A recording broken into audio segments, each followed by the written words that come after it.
Hello listeners, Jordan here. I just want to let you know that you can listen to Nighttime early and ad-free on Amazon Music. Include it with Prime.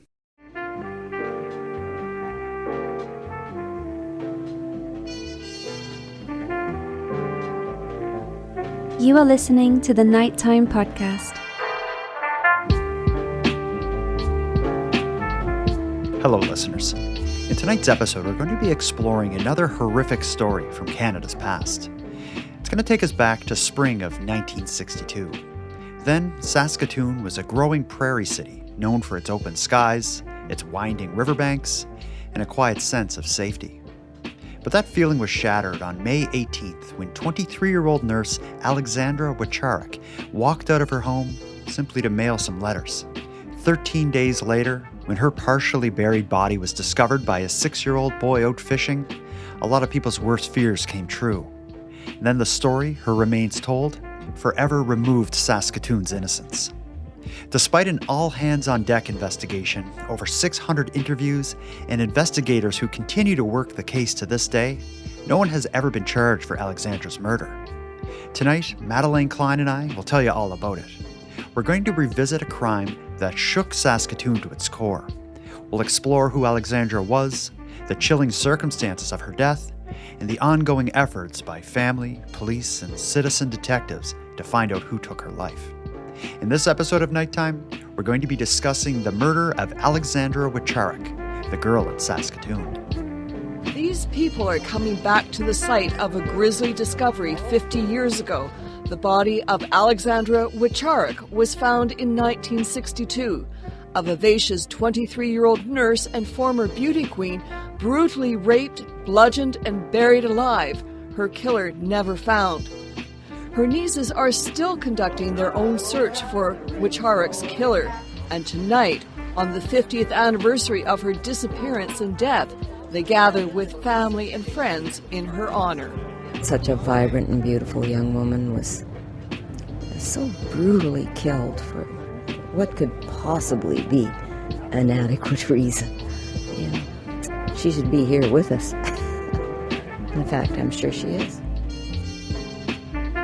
Madeleine Klein, it's our first episode of April. April is almost spring, so we'll call this our spring launch episode. Sure. April's not spring in Regina, is it? No, we've just finished up the spring of deception, and then third winter came, and now we're in mud season. Oh, so, okay. Yeah. Forgive me. We had a really nice sunny day here in Halifax, so I got spring fever, I guess. But Anyway, enough about the weather. We have a interesting story tonight. Another one from your neck of the woods. Ever since we hooked up and partnered up on here, we've been covering a lot more Saskatchewan content on the Nighttime Podcast. Perhaps more Saskatchewan content than any other podcast, because it's pretty regularly I'm learning about little towns and events in your province. This one actually doesn't come as a recommendation from yourself. This is a listener named Lyle reached out and suggested we cover the story of Alexandra Wiwcharuk, a story I didn't know before, surprisingly, because there was a lot written and published about this story. Did you know about the girl of Saskatoon before we planned to do this? I knew the name and just the very basic idea of the case. I knew kind of what it was about, but no details. I had never really looked into it. But it's when I started doing true crime content on TikTok, it's a case that was suggested to me a few times. What surprises me is I'm a big fan of Johnny Cash, and he plays into this story quite a bit, which is fascinating. I don't know how that didn't come across my radar before the email from Lyle. I had no idea about the Johnny Cash aspect of this case until we started looking into it. But it's kind of just different and odd, I guess. Let's get into it. Let's introduce Alexandra Wiwcharuk as a person, and then we'll get through the events that lead to her still unexplained murder. She was born in 1939 in a community called Endeavour, Saskatchewan, which appears to me to be the closest kind of community I've heard of when looking at it on a map is Yorkton. I'm familiar with Yorkton. I've never in my life heard of Endeavour. I don't know if it's still called that. It's probably not even a village. It's probably a hamlet. She was the youngest of 10 children. So I want to give a shout out to Alexandra's mom and dad for putting up with 10 children. Maybe that was a bit more normal in the 1930s and 40s, but as a dad of two kids, no, thank you. That's so funny you say that because just today my one child was like crawling all over me. I was like, I couldn't imagine I having can't do two of these. 10? I would guess that Alexandra's mom was a stay-at-home mom whose entire life was looking after all of the children. But Well, even even if I was dedicated 100% of my time, I still feel like two kids would have me run ragged. well, and back then people didn't really have kids out of the love of having children. They needed workers on the farm. Mm, And that's a good point. also, Yeah. unfortunately, lots of kids didn't live past, Mm. childhood. So, Yeah, it was a bit of a roll of the dice. And they yeah. also didn't have like the endless scroll of shorts on TikTok and YouTube that mothers of today enjoy. I thought you were going to say they didn't have birth control. Well, that too, I don't think. They did, but and very Catholic. Even if birth control was available, they probably wouldn't, Mhm. do it. What stands out about Alexandra and what will come up a lot as we read about her is she was a vivacious, social, life of the party kind of person and drop dead gorgeous, referred to as a beauty queen. Not I guess not referred to, is a legitimate beauty queen. She was in several beauty pageants. In one, she was even in one called the name of it escapes me. It was like the Wheat Festival or the The, Wheat Queen the or something. Saskatchewan Wheat Queen contest. That's not still going, is it? Not to my knowledge. I've never heard of this before. You didn't hear of it because you're not a contender, or Not only there's probably a few reasons, but yeah, no, I'm a lot of things. A wheat queen isn't one of them. yeah, that's also something of a bygone era. But that was a big part of her life. And when you see her photos, although it's 60 years ago, you can tell she was heavily photographed because there's a lot of like professional photos of her. Yeah. My grandparents would have been kids at this time, and there's like 3 pictures that exist of my grandmother. None that are these high definition portraits that with professional lighting like No. Alexandra has. She would have been 1 year younger than my own grandmother, who's still alive. And yeah, like I have pictures of my grandma. They're nice pictures, but they don't look like that. The beauty queen and like social butterfly was one aspect of her life, but she was also in like a drama club. So it seems like she was probably moving on her way towards some kind of a career or work that would put her in front of people. And what she was working towards, she wanted to be a stewardess. That was her goal, That's like a flight attendant. but she couldn't get that job because she was too short. She was disqualified from it because she's only 5'1". Well, being a flight attendant and flying in general used to be a lot cooler than it is now. Like, Yeah. yeah, And there can't be a height requirement now, is there? oh, there's no way. The liberals would eat them alive. Yeah. But like, oh yeah, if you look up old pictures of like stewardesses, With they're the dressed to the nines and their hair's all done. short skirts, and I can. They were often like, not to sound so crude, but they were often pretty hot. This is a beauty queen, Yeah. almost So wheat queen. almost. This was an odd part of it. So she was disqualified from being a stewardess because of her height. So her fallback plan was to become a nurse. So she just quickly went through school and became a nurse, I guess. When you think of present day, recording this in 2026, I'm pretty confident that it would take a lot more training to become a nurse than to get a job as a flight attendant. No disrespect to flight attendants, they put up with, I'm sure, the armpit of society. But nowadays, like a nurse would be seen as like a professional position Oh more yeah. so. Well, and back then nursing was a lot different too. It was only 2 years to get your RN, and now it's 4.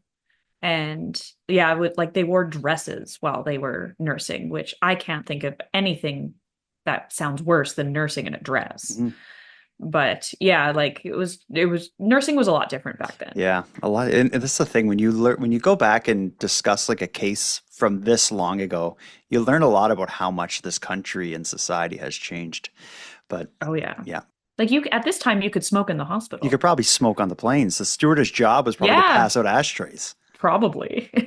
Yeah. But anyway, because it doesn't work out for her becoming a stewardess, she enrolls in nursing school, is successful, and she leaves her town of Endeavour and moves to Saskatoon to work at the city hospital as a nurse.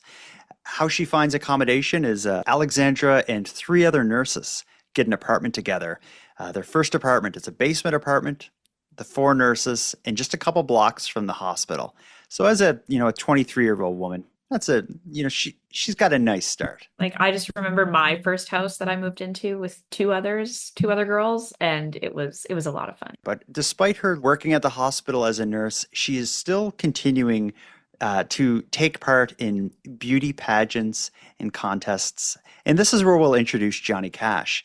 Johnny Cash, not long before her murder that we're about to talk about, he released a song that was going to be like his next single, and it's called The Girl in Saskatoon.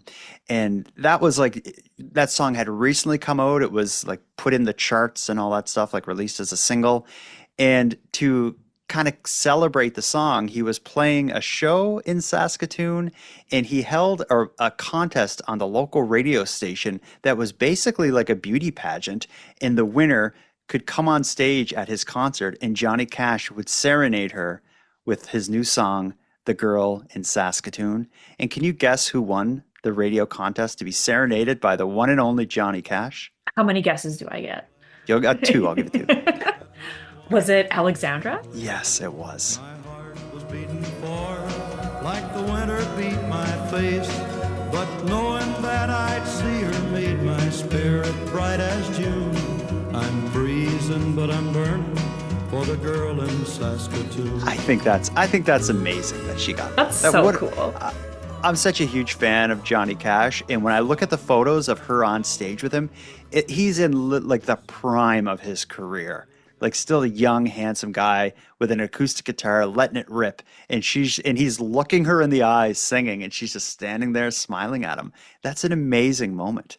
But it's that leads to, if you read about her murder in this case, she's often referred to by her name, but also by the girl of, or the girl in Saskatoon, due to her connection with Johnny Cash in that song. That's just such a cool little, I don't know, side note, I guess. It's just, yeah. It is. It's just this like kind of tragedy brushing up against stardom. Right. In fact, not long after this performance, when Johnny Cash learns what happens to her, he retired the song, and it's said that he's never played it again live. In fact, when he learned what happened to her, he was on stage performing a concert and stopped what he was doing, had a moment of silence for the girl from Saskatoon, and is said to have never played the song again. And I went through like old set lists, like from concerts of Johnny Cash, seeing his set list, and you can see him regularly playing that song, and then it just drops off. He just stopped. That's so sad. Yeah, but that's going to be our segue into discussing her last moments. So let's take our first ad break of the night, and when we get back, we can go through the timeline that leads up to the horrific story that ends with Alexandra's death. We'll take our break, and then we'll come back to that. So the point of the story we're at is what will be Alexandra's last day. It's May 18th of 1962. Alexandra's going to be, again, she's a nurse, 23 years old. She's going to be working the night shift. She's scheduled to go into the hospital and take over at 11:30 p.m. So she decides to use her evening running a couple errands. Why don't you kind of walk us through her last known moments? At about 8 p.m., she leaves her house. She needs to go mail some letters, also a sign of the times. So she was seen at the drugstore between 8:30 and 8:45. And then after that, she just went on a walk near the river, the South Saskatchewan River, on a little path. And then between 9 and 9:45, she was seen by a group of boys that were fishing. And the river was like kind of close to her house, and it would have been on a regular route she took. Yeah, So, it's like I mapped a lot of this out. I was going through Google Maps, just trying to get a lay of the land for this area in Saskatoon, because I wasn't familiar with any aspects of Saskatoon. But where she went to the convenience store, it's called Mead's Drug Store. She could have taken like the streets and like walked through a neighborhood to get there, but there was also this sort of like pathway along the Saskatchewan River that you mentioned. And it's not like you're in the middle of the woods. It's just kind of like sort of like a nature trail just off the road. But if you look at it in maps or photos now, it's actually like a nice trail that is used for like jogging and bicycling and this sort of thing. But she was seen walking along that trail alone by several people, including this group, a group of boys who were fishing that eventually would come forward and let people know that they saw her down there. But those were really the last known sightings of her, is walking alone along this trail around 9 o'clock as a 23-year-old woman. Maybe a little bit risky behavior, but this is like Saskatoon, as we'll hear. Murder and violent crime was very unusual and out of place, not something that was expected. So I think she was probably feeling pretty safe down there. Yeah. Oh, and it was just like a normal day. Why shouldn't she go for a walk by the river? Yeah. And while this is happening, we should mention, just getting back to the house. So her three roommates, who were all nurses with her, were all at home. Her boyfriend calls the house at about 10 o'clock, so an hour and a half or so before she should be at work. He was calling to offer to drive her at work, but Alexandra's roommates let him know, no, she left. She had to run some errands. She had to mail some stuff. She's probably, like, where she's not back yet, she's probably just going right to the hospital from there, and that's likely why she's not home. And he accepted that. All right, cool. She'll look after herself and get herself to work. The roommates didn't think a lot of it until a little after midnight, when Alexandra's boss called the apartment to ask, why isn't Alexandra at work yet? Their initial thought, and I can understand this, was like, she must have just lost track of time. But there wasn't concern right away. No, I don't know. And the fact that the boyfriend had called earlier, so like they knew she wasn't with her boyfriend. Mm. So that, like, how do you lose track of time outside at midnight? Like, if you're not at a house or anything like that, but I think I would have been concerned, but they're just meh. I'm sure it's, she's just running late, or got into something. It'll be all right. They end up going to bed. It's not until the next morning, when they get up, Alexandra's still not home, that they realize something is really wrong. And it's actually the next morning, it's her roommate that contacts the police and reports her as missing. That happens the next morning at 10:15 a.m. So about 12 hours, a little over 12 hours since she was last seen walking along the riverside by the boys fishing the night before. crazy. Yeah, crazy. And it's taken seriously right away. So many of the stories we cover, it's a missing person. Someone's reported as missing, but nothing happens for a long time. It's like they need to convince the police that this is a problem. That wasn't the case here. It pretty much from like the next morning when she's reported missing, it's so out of character for her that it is all hands on deck. There's like a full-blown search begins involving police dogs like down around the water, like sniffing and stuff, boats in the water. I think there was like a helicopter search. Like they were trying to track her down everywhere and were finding nothing, which was making it even more scary for everyone involved in this. Well, because like you said earlier, like stuff like this just didn't happen in Saskatoon. Mhm. And yeah, the police had never dealt with something like this before. So, well, and we'll find that out a little later, but and I'm sure at this point they didn't think anything violent happened. They probably thought it was like an accident or whatever, because yeah, like violent crime was so rare then. Yeah. It seems like they thought she may have run away, like kind of went off with a guy or something, because what they ended up calling in something called the morality squad.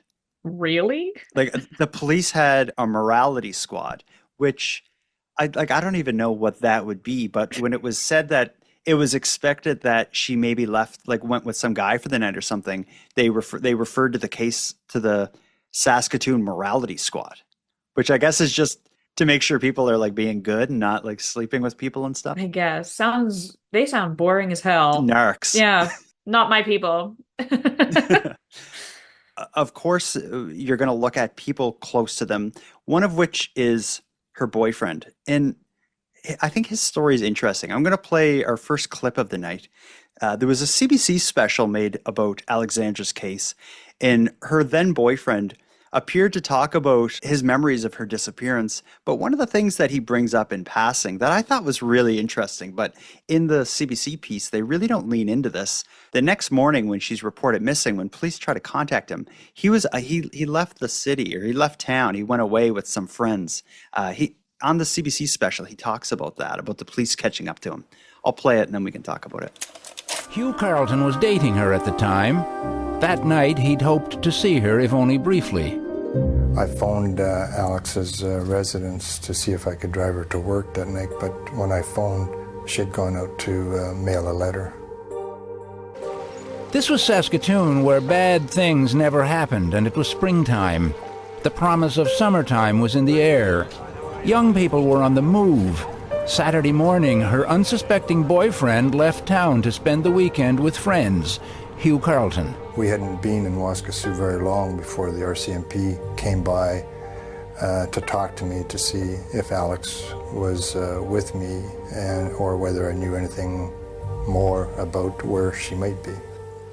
So in the CBC piece, that said, and it just kind of moves on. And everything I read about this case, never is there any suspicion towards this boyfriend. I thought that was odd too. Yeah, but he must have been ruled out because he would have been like the suspect number one, you would think, from the beginning, given this. But he has never mentioned as even being questioned as far as being involved. But maybe it's just a really bad coincidence. But I think if your girlfriend goes missing, it's a horrible coincidence if it happens and coincides with you suddenly leaving with your friends for the weekend.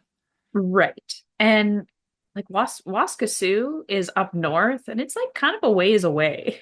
Mm-hmm. Yeah, it is. So it is a little suspicious. I wanted to play that, but not to kind of direct suspicion towards this guy. This case, as we'll learn when we go through this, anybody who had any contact with Alexandra was grilled and has been grilled for like 50 years now. This guy, like I'm thinking her boyfriend must have had to have been ruled out 100 times. And also, I don't know, back then, I feel like police work just isn't what it is now. And even now it's like hit and miss. Yeah. Well, it's so technical now. Then it was just tough questions. But like back then, was your spouse or boyfriend, girlfriend, whatever, were they automatically the first suspect? Like they are now. But back then it was like, oh, he's out of town. It couldn't have been him. Yeah, maybe, but I couldn't find out much about where he was. Maybe he must have had either a rock solid alibi or like something that made it so that he wasn't suspected. But you won't find any discussion about him being a suspect, but I cannot figure out why. It's just when I heard that clip, I thought like, whoa, people aren't talking about this. But anyway, police searches, questioning of friends and family and coworkers, they could find no trace of her. It's all over the radio, all over the newspapers. This is like a really big story in Saskatoon. The first break is one of the darker stories that we'll ever talk about. You want to talk through it, or do you want me to? Because this is disturbing. I couldn't believe this when I learned about this, because it seems made up. It's like from a Stephen King novel or something. Yes, that's exactly what it reads like. Yeah. You go ahead. So she's been missing since the 18th of May. About a week later, another group of boys fishing. So where she went missing on a riverbank is like a popular fishing area, especially for kids, because it's so close to the houses. The kids can run down there, fish, do their thing, and hang out in a reasonably safe place. A group of boys are there fishing on the weekend, the 24th or 25th. So just about a week later, when you fish, you get worms and you put the worms on your hook. They run out of worms. So one of the boys, a 5-year-old, he just kind of walks off of the path a little bit and goes into the bushes, and he wants to dig into fresh soil to grab some worms to continue fishing. And he sees something that looks out of place. So he tells the other guys that he's with. It's like a group of like 5 and 6-year-olds. They go over to this thing that they find in the dirt. They're poking it with sticks, and they're pretty sure it's a body. So they go home and the boys tell their parents, and the parents don't believe them. A week later, the boys go back to this place with cousins to show the cousins where they think they found a body. When the older cousins go along with them, sure enough, it's a partially undressed Alexandra Wiwcharuk buried in a shallow grave. I'm going to play you another short clip. This is the then 5-year-old boy that found her body talking about it on CBC. A week went by. Police used boats to search the river, a dog to search the river bank. They found nothing. Then 3 boys fishing in the same area went looking for worms in a small grove of bushes.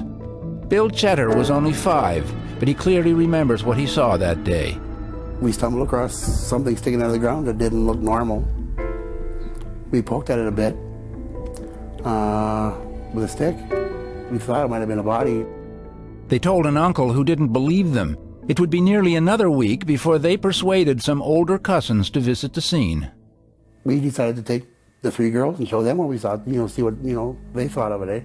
Well, they kind of freaked out, got scared of it, and went yelling to Uncle Andy. She'd been missing for 13 days. It is so unbelievable and unimaginable. There's a high-profile missing persons case, and your kids tell you, even if there wasn't, and your kids tell you that they found a body, and you're just like, get out of here, you guys. Come on, Uncle Andy. Let's use our noggin here.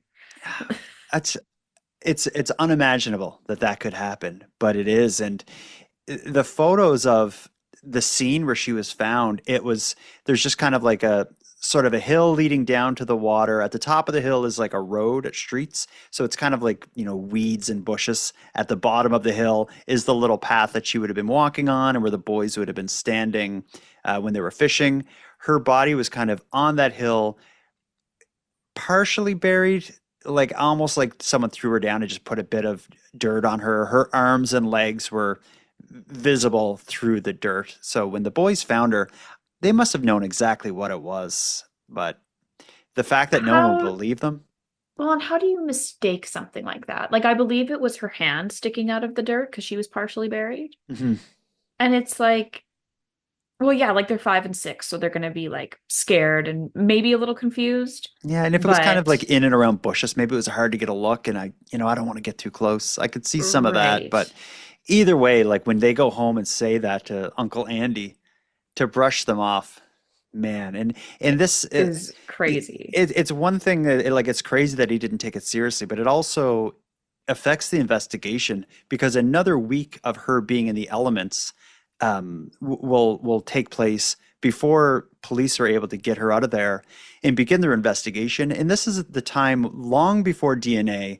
So the physical evidence would be things like fibers from clothes or hairs and stuff like that. Is someone laying in the dirt for an extra week is going to affect their ability to to understand that evidence.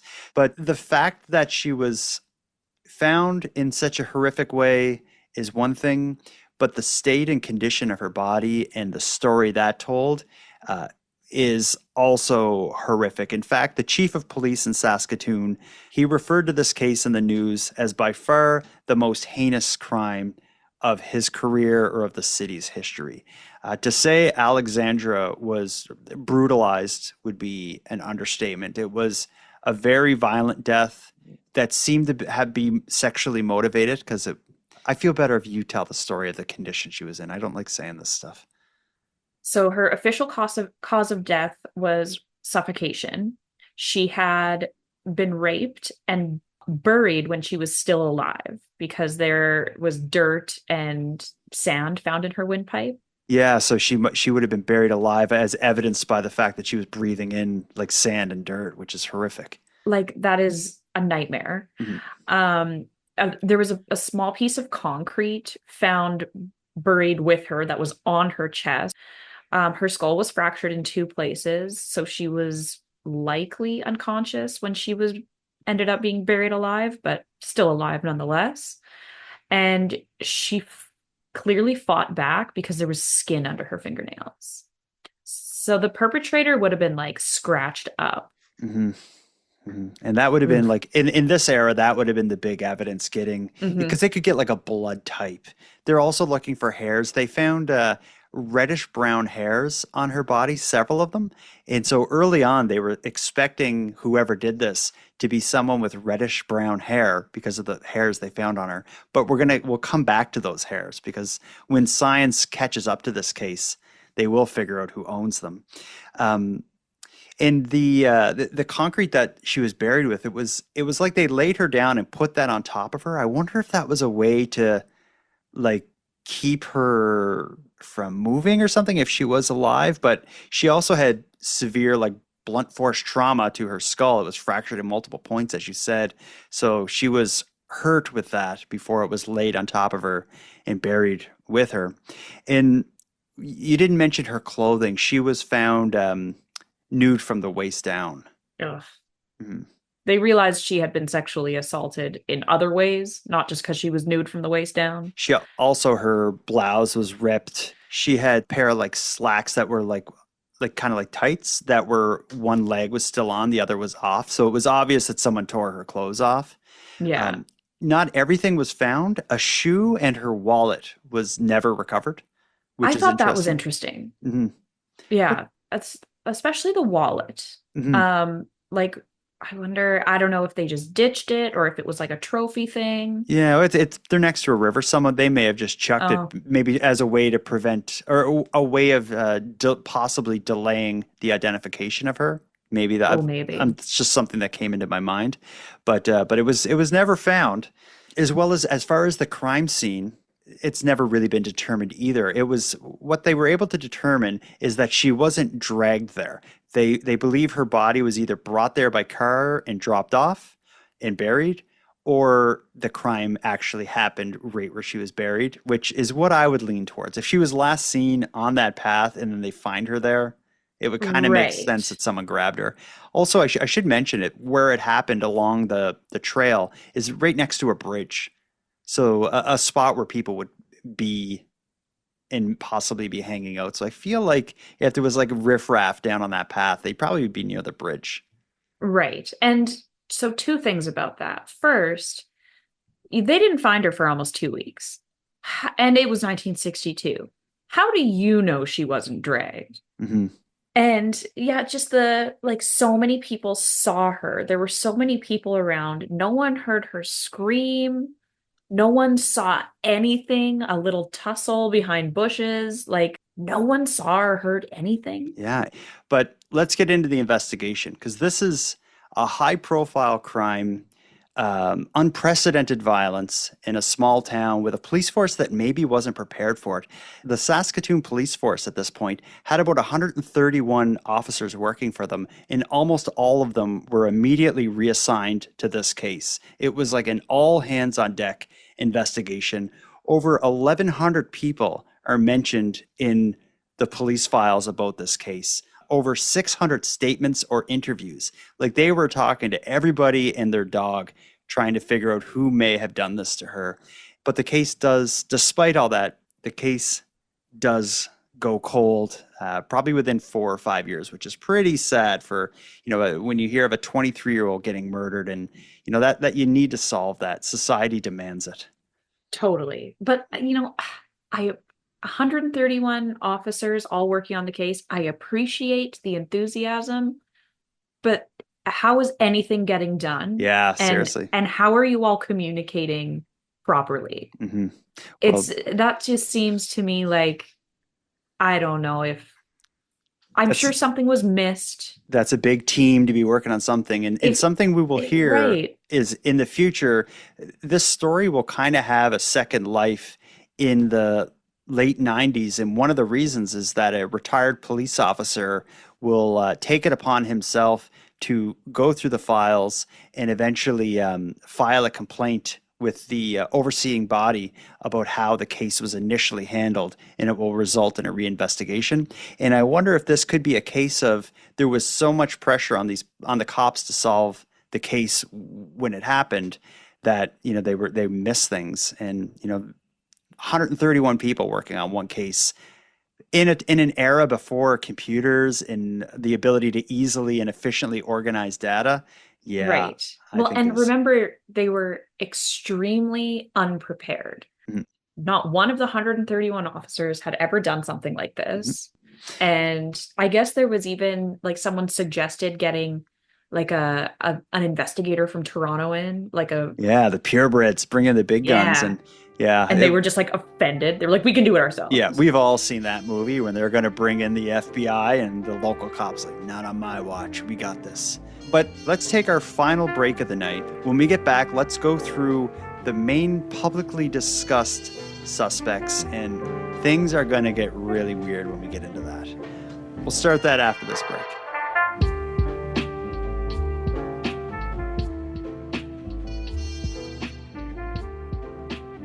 So of all those investigators, all those interviews, they do manage to get a compelling group of suspects. The first one I want to talk about is going to be one of the stranger aspects of this whole story in my mind, or at least one of the stranger moments in it. About 4 years before Alexandra's murder, there was a police investigation into reports of an attempted abduction. It was 4 young men pulled up alongside a young woman walking, and they grabbed her and tried to drag her into their car. But she managed to get away, identified the vehicle, and maybe gave the license plate or something. The police would eventually get these guys. But when Alexandra went missing, it's these 4 boys that they go back to, and they're like, you tried to grab a girl before. Did you have anything to do with what happened to this girl? They were eventually ruled out of the case, but I've been playing a few clips from the CBC special. One of these guys, his name is John Hind. He went on TV to discuss the accusations that he could be involved in this. In his probably 40 seconds on CBC is some of the most insane television I think I've ever seen. Let's watch John Hind give his thoughts on if he was involved in Alexandra's death, but also talk about what happened back when him and his buddies tried to grab a girl and drag her in the car a couple years prior. We were able to locate the ringleader in that particular escapade. His name is John R. Hind.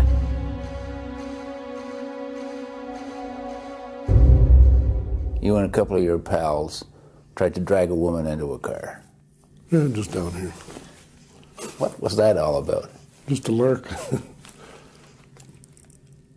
We were talking. Some lark. Oh, this is just a lark. I said, probably happened on 2nd Avenue and under lots of lights, and there's a little bit of shit about it because she identified the car, but she said we didn't do anything. It would come as a surprise to John Hind that the police believed there might have been a connection between that incident and the murder in 1962. Well, did you know that a policeman actually had you down as a prime suspect? I'd say he's full of shit. I've drugged and I've drank. I've fought sober, I've fought drunk, I've fought drugged. I've had blackouts, but something like that, I don't think you could do anything like that in a blackout. It would turn out that John Hind was typical of the many leads in this case. That is like an unapologetic psycho weirdo. And if you can't hear him chewing his gum very casually, you can tell it's this old greaser that really doesn't care. Like the way he smiles. Yeah, he's smiling and chuckling at it, and just up here past second. it It's was like, a hey, lark. like first we didn't ask, and second, that doesn't matter. Yeah. You did it. It doesn't Yeah. matter where it happened. You tried to abduct someone. He also downplays it. It's like they made some shit about it because she was able to identify the car, but We didn't do anything, and it was well lit. It was a well lit area. Like what? yeah, What is wrong with you? Yeah, but they rule him out of this case. It just so happens that he's one of the many weirdos that were in this area at the time of this case that the police would point their investigation towards. They rule him out. There is another man who was a suspect. His name is Larry Fisher. He was a local guy. He ended up getting convicted of raping and killing a Saskatoon City Hospital nursing assistant named Gail Miller in 1969. So just a couple years after Alexandra was dead. And he was also suspected for a while just because it was another nurse in the same kind of area. But he was a lot younger then. He only was, I think he would have been 13 at the time. He would eventually in the future be ruled out as well. And like, do we think a 13-year-old is capable of this? Well, the other suspect that we're going to talk about that seems very capable of it was also a teenager. I don't think he was 13, but another guy who was closely considered is his name is Leslie Klassen. And he wouldn't come up until many years later. He lived in the area at the time. He was only a teenager, but despite being a teenager at the time of her murder, he already had a long criminal record, mostly involving sexual and violent sex crimes. But several years after Alexandra's death, he got convicted of killing an underage girl that he was having sex with. It was a 15-year-old girl. He was having sex with her. She died of blunt force trauma to the face, and he buried her in a shallow grave and got convicted. A child can't consent, so he was actually raping her. That is just bizarre to me. Yeah, he spoke out about this case as well, and what he said is the investigators did interview me about it. They took my hair samples, and he said, like, I don't know if they ruled me out or what, but because they got my hair. Yeah. I also think it's worth noting that Leslie Klassen, who had like a long criminal sexual violence history, who ended up killing the 13-year-old or the 15-year-old, excuse me. In his interview, he offered like a couple like ideas of like the perspective of the perpetrator. Yeah, and it was pretty chilling. His name is Leslie Klassen. In 1962, he lived in Saskatoon. Though only a teenager, he'd already served jail time for sex offenses. He had 5 convictions for indecent exposure starting in 1960. He had 19 convictions for indecent acts, 2 indecent assaults. In 1974, during sex with a 15-year-old, the victim died from a blow to the head, after which he buried her in a snowbank. Did you have anything to do with the murder of Alex Wiwcharuk? No. Nothing? Nothing at all. As I told you, I didn't even know about it till I heard it on the radio. Klassen wasn't surprised that he was, when we talked to him, a person of interest in the Wiwcharuk murder case, though he was sure that he'd have been crossed off the suspect list by the time we found him. They have hair samples and so on, so I assume that they've excluded me on that basis and they've moved on to. They had hair samples from me, and I assume they have DNA evidence from the scene, so I'm just assuming I've been excluded. We now know for sure that since our interview, Leslie Klassen has indeed been cleared by DNA. But he knows the case, and even has some theories that might be relevant, considering his history. 2 theories. One would be an acquaintance, and the other one, more likely in my mind, would be someone who saw her every day and knew that she came home across that railway bridge every day. And maybe, thoughts sometimes lead to actions, eh? That's been my experience anyway. You think about something long enough and then you just might act out on it. Yeah, he was a serious creep. That was like a kind of a jailhouse interview. You could tell they were sitting in a prison with him. I also read in another just article that at one point notorious serial killer Clifford Olson was at one point suspected to be in the area at the time of the murder, and he would have been like 23 at the time. Yeah. Also, like, I think you and I have both done a little bit of research on Clifford Olson. I know I have. Yeah. His murders in BC are very similar to this one. Like, he would bury his victims and put rocks on them. But I'm sure he was ruled out. If there's someone like him in the area at the time, that's someone you have to rule out. But his DNA is already in the system. Oh, they certainly. Probably ruled him out. The first one it passes by when they do the check.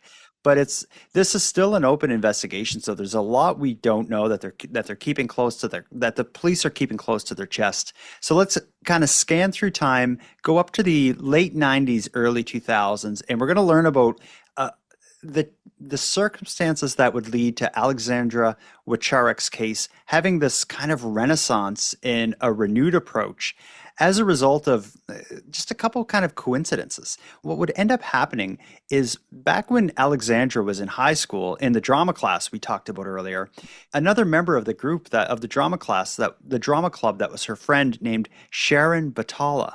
And Sharon would go on and later in life to be a successful writer. Sharon was looking for a new book idea in the late 90s and thought of her friend who was murdered back in high school, Alexandra, and started digging deep into the case, researching it, and kind of preparing to possibly write a book about Alexandra's death and murder and the investigation. And I think it's her interest that really kickstarts things, because one of the people she reaches out to is a retired police officer who was a beat cop at the time that was working Alexandra's case. It ended up, he's now retired. His name is Ed Yakubowski, but he describes Alexandra's case as having haunted him throughout his career and into retirement. So when him and Sharon start talking, it gets him thinking. It's him that goes on to file a complaint with how the case was handled, because he takes it upon himself to go through some of the case files. He files a complaint about how the case was filed and how other cold cases are being handled in Saskatoon. And that leads to the Saskatoon police creating a cold case squad, which takes on Alexandra's case. So that opens the door for a reinvestigation. But Sharon Batala, the author, another thing that would happen that would bring this case a lot of exposure, she was being invested as an officer in the Order of Canada. I think it's like kind of an award you can get for like some kind of an accomplishment. And I think hers was due to some of her books. But during the dinner for that award, she managed to meet the Governor General, who was at the time Adrienne Clarkson, who was a retired CBC journalist that worked on the show The Fifth Estate. Sharon Batala was telling the Governor General about what she'd been working on, about this case she's been researching and how fascinating it is. And the Governor General said, you should reach out to my old coworker, Lyndon McIntyre, who still works with Fifth Estate, and he may be interested in doing something. And that connection is what leads to the CBC documentary that we aired a few clips from. So it was a Fifth Estate special that ran like early 2000s is when it ran. So that it brought a ton of new interest. The cold case squad is on her case as well. And then one other thing happens at the same time is all this exposure to the story kind of reignites interest among Alexandra's family, her nieces specifically, which creates a whole separate investigation. You can talk about what they get into. Well, yeah, so her nieces would have been just little girls in 1963. Mm-hmm. And yeah, so they end up in 2004, Alexandra's body is exhumed and revealing DNA evidence that was originally missed. So that's all sent for testing. Advanced DNA analysis finds unknown male DNA profile. Mm-hmm. So that's when the suspects, Billy McGaffin, Larry Fisher, and Leslie Klassen are all cleared. Yeah, that was a part of the reinvestigation. The cold case squad reached out to her family being like, can we exhume the body and take a better look with current technology? And the nieces who got interested in the case and basically became obsessed and sort of working as something along the lines of armchair detectives or something. They get involved in all this, but yeah, they agree to allow her body to be exhumed, dug up, and they find new DNA evidence in the form of hairs that were originally missed. I don't know how that really happens. Which is crazy to me. Yeah. Because would it not just be the embalmer's hair or something? Well, and doesn't hair decompose? I guess. I don't know. I don't know about that. You dig up a mummy, it probably still has some hair on it. Maybe. Yeah. It's just, very odd. But one of Alexandra's 4 nieces. There's a ton of nieces, but 4 main ones. She actually became a private investigator. Yeah, and only because of her work on this That's case. right. Like the nieces are like serving as the investigators. They're online talking to people, following all the leads that the police would never have time to do. When you have like 1 or 2 cops working a cold case squad, these nieces are spending all day and night like reading everything, going through the case files, calling people. And yeah, I think one of the things they did was they just got a list of everybody who lived in the area at the time and went through like who's still alive, who eventually would be convicted of any kind of crime, and they're just trying to find any connection. They've put a lot of time in. Yeah, and it's been said that they worked closely with the police throughout it, so I'm sure the police enjoyed getting an extra hand. Well, and it's so shocking to me that like you can find, even so many years later, you can still find new evidence or leads. If you have someone who's passionate and won't give up and they're just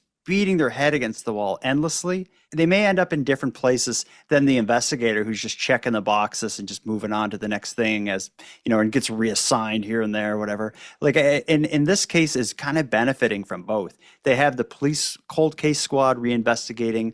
They have the nieces who just become these like investigative DIY investigation like rock stars advocating for Alexandra.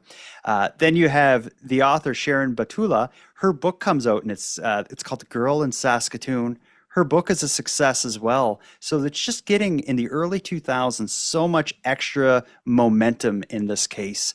They managed to use that momentum to rule out a lot of the people with the DNA that we talked about earlier. The nieces have identified a few suspects themselves that they will not go public with at this point. The police claim to have a list of about 12 people that they haven't been able to rule out, but that's about where the case is at this point. But it is still an active investigation, and there's certainly still hope that Alexandra's murder will be solved. I think when I hear of this sort of story where 60 years have passed, more than 60 years have passed, is it even justice at that point? If it's Right? if someone did it when they're 20 and they're now like, at the end of their life and they get busted On death's door. Yeah, but I guess like sending them to prison for the last few years of their life, it's better than nothing, but it just seems like it's such a anticlimactic ending. Yeah, absolutely. Well, with DNA technology advancing, I've read about a few unsolved murders from the 70s and 80s, even just in Alberta and Saskatchewan. They're catching these guys finally. Mhm. But yeah, one I just read Yeah. about, he killed like a 15-year-old girl from Saskatchewan in 1976, and he was sentenced to like 6 years. And he's 70 something now. It's like, really? Yeah, you got to do something. It's just kind of a waste. But like, what could solve this case, and if it does get solved, what probably will be what solves it, is that the DNA investigation through a family. So like, if they can they have a DNA profile of a suspect based on what they pulled when they exhumed her body, which we don't know for sure if that's the murderer, but if it is, they can use the DNA profile from that and compare it to all the different profiles that are there now and find someone who's a relative of the owner of that hair.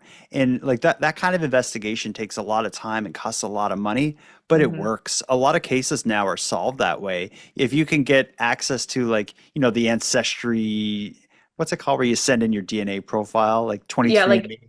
Yeah, I've always wanted to do that. Yeah, well, it's going to just end up in like someone in your family killed somebody and you find out that you're 7% Ukrainian and that a distant relative is a murderer. Like, it's like that's what can happen. I think it's going to take genealogical DNA, or maybe just a complete fluke at this point. It could be a deathbed confession, but like chances are, realistically, whoever did this is probably dead. I was just going to ask you that question. If you think whoever did this is still alive. Well, whether or not I think odds are they probably are not alive. Well, and my question is, so this case is like continuously investigated. And I find it hard to believe that the person that did this never did it again and was never caught. Yeah, So like their DNA has to be in the system. a brutal murder. Well, their DNA may not, because maybe they got caught for something before DNA. Like this happened like Maybe. 60 years ago. So if they would have had to be old enough and big enough and vicious enough to do this to her. Although she was only 5'1", so she's just a little thing. So like a 16-year-old probably would have been big enough to do it. But even if they were 16, then they'd be like 76 now. And Yeah. odds are the person who brutally murders a girl in Saskatoon didn't lead the healthiest life afterwards. So I just feel like whoever did this is probably dead. Realistically, like odds are whoever did it was probably in their 20s, Most likely. which would put them in their 80s now. Yeah. It's so hard to say. Yeah, and I have a feeling if you did something like this, you haven't been sleeping good the last 60 years. Well, people continue to surprise me. That's true. What do you think? I don't know what I think. Could have moved away because it was a one-off in Saskatoon. A random thing, like kind of like a drifter passed through and Yeah. had the opportunity and did this and moved on and just was never able to be connected to it. Maybe they were arrested and convicted of some other crime in a neighboring community, and they just weren't connected to Saskatoon to the point that the investigators would connect it. But it's just, for it to be unsolved is wrong. But at the same time, like they figured out and he's been dead for 20 years. Like how underwhelming is that? No matter what, justice will not be served. I guess it is like closure for the family, or they can move forward with their grief. Maybe it's not about the perpetrator. It's now more about her family. Yeah. The majority of them have all died without knowing what happened to her. And it's just so Right. cruel. It It's is. just, yeah. Yeah. It's terrible.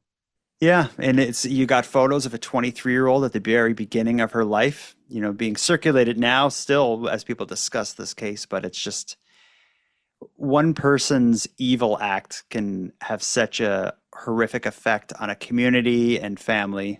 It's, you say it tore my family apart, this thing happening. In this case, you can, I think that's fair to say. Oh yeah, and like even her nieces would say, like growing up, it was kind of like the adults would talk about it, but then be all like hush hush around the kids. And like just imagine growing up like at family gatherings, that was the topic of conversation between How you could and your it not be? cousins. How could it Like, not be? yeah. But I was also thinking about her boyfriend, Hugh, and like how in 1963, like people didn't date like they do now. So like had this not happened, her and that guy probably would have gotten married.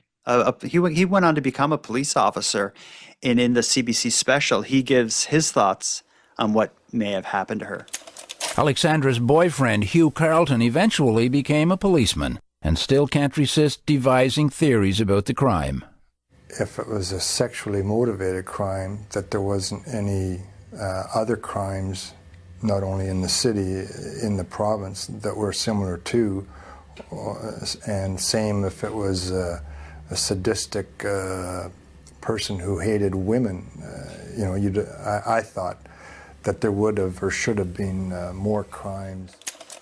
But he's kind of suggested, kind of like what you said, as if it was some nut did this, they should be connected to other crimes. He goes on to say that he believes that whoever's responsible was likely one of the people interviewed by the police.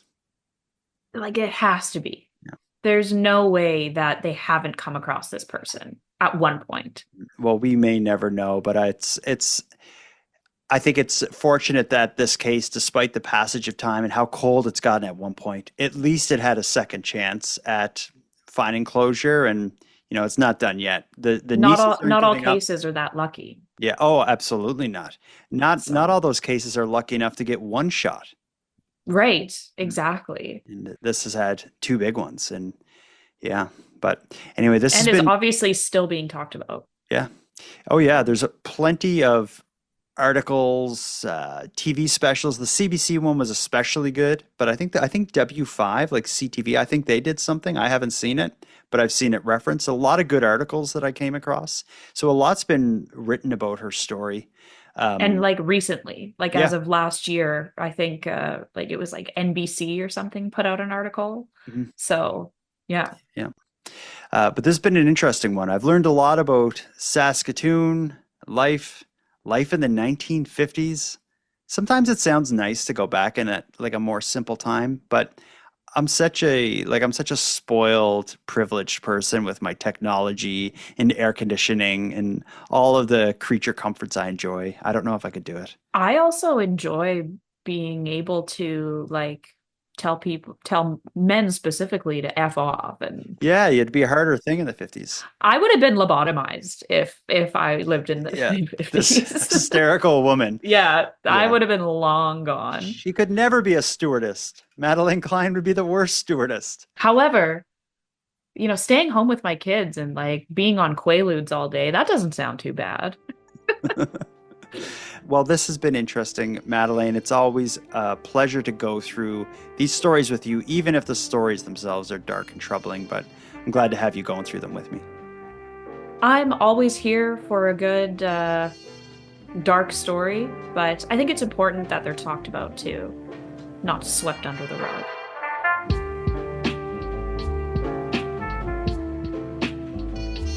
I want to thank you for joining us for this episode of Nighttime.